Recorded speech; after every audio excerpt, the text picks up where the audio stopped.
मैं नहीं जानती कि ए को सी बनाने के लिए क्या जोड़ना या घटाना होता है, लेकिन अच्छी तरह समझती है कि भाजी वाले से आलू के दाम कम करवाने के लिए कौन सा फॉर्मूला अपनाना है। मां के नाम एक कविता पढ़ता हूं, छोटे छोटे तर्क आपके बीच पढ़ता हूं कि चूल्हे चौके में व्यस्त और पाठशाला से दूर रही मां नहीं बता सकती कि 9x4 की कितनी ईंटें लगेंगी 10 फीट ऊंची दीवार में, लेकिन अच्छी तरह जानती है कि कब कितना प्यार जरूरी है एक हंसते खेलते परिवार में। सलाम करता हूं, आप लोगों ने अच्छी कविता पर अच्छी तालियां बजा दी। अच्छी तरह जानती है कि कब कितना प्यार जरूरी है एक हंसते खेलते परिवार में।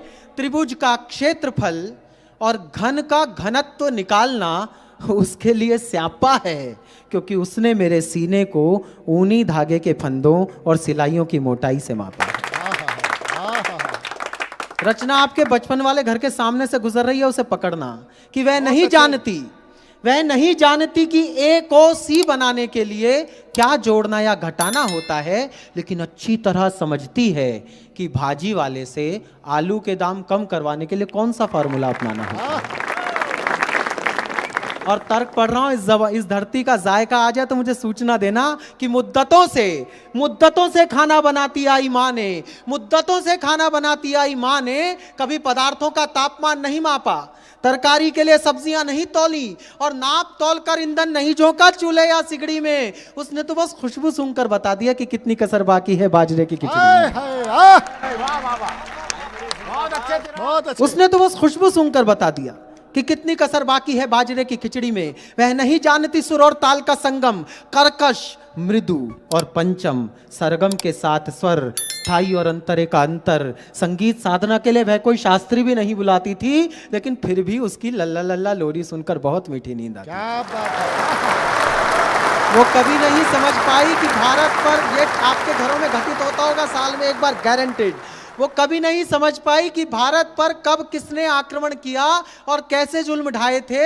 आर्य, मुगल, मंगोल कौन थे, कहां से आए थे। वो ये भी नहीं जानती कि कौन सी जाति भारत में अपने साथ क्या लाई थी, लेकिन इसका हमेशा ध्यान रखती है कि नागपुर वाली बुआ हमारे यहाँ कितना खर्चा करके आई थी।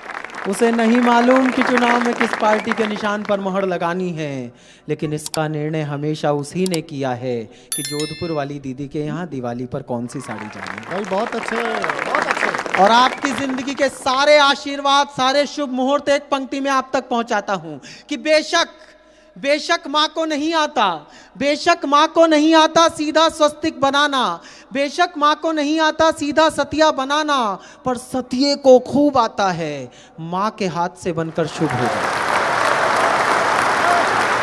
सतिये को खूब आता है माँ के हाथ से बनकर शुभ हो जाना। और एक दृश्य बुनता हूँ, बहुत अच्छे सर। जब शाम को बाबूजी घर लौटते हैं, माँ से उनका साक्षात्कार होता है। उस एक पल में वो चार आंखें जो दो बातें करती हैं, वो एक पंक्ति पर रखकर आप तक पहुंचा रहा हूं। कविता की प्राण पंक्ति अब संभाल लेना कि मेरी अनपढ़ माँ वास्तव में अनपढ़ नहीं है। मेरी अनपढ़ माँ वास्तव में अनपढ़ नहीं है। मेरी अनपढ़ माँ वास्तव में अनपढ़ नहीं है। वह बातचीत के दौरान पिताजी का चेहरा पढ़ लेती है। मेरी अनपढ़ माँ वास्तव में अनपढ़ नहीं है। वह बातचीत के दौरान पिताजी का चेहरा पढ़ लेती है। झगड़े की संभावनाओं को भांपकर बात की दिशा मोड़ सकती है। काल, पात्र और स्थान के अनुरूप किसी भी बात को खूबसूरत मोड़ पर लाकर छोड़ सकती है। दर्द होने पर हल्दी के साथ दूध पिला पूरे देह की पीड़ा को मार देती है। और नजर लगने पर रुई की बाती सरसों के तेल में भिगो नजर भी उतार देती है। अगरबत्ती की खुशबू से सुबह शाम सारा घर महकाती है। और बिना काम किए भी हम रात को थक कर सो जाते हैं। माँ सारा दिन काम करके भी हमारी चिंता में सो नहीं पाती है।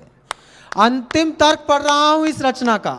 पूरी रचना के दौरान एक क्षण के लिए भी वो पनियाई आंखें, वो आपके इंतजार में बिछी हुई पलकें, वो आपको आशीर्वाद देने के लिए उठी हुई हथेलियां एक क्षण के लिए भी अगर साकार हो गई हो, तो इस संस्कृति के समर्थन में और अपनी मां के चरणों के लिए प्रणाम की तालियां आप लोगों से मांगता हूं कि सच कोई भी मां अनपढ़ नहीं होती, सयानी होती है।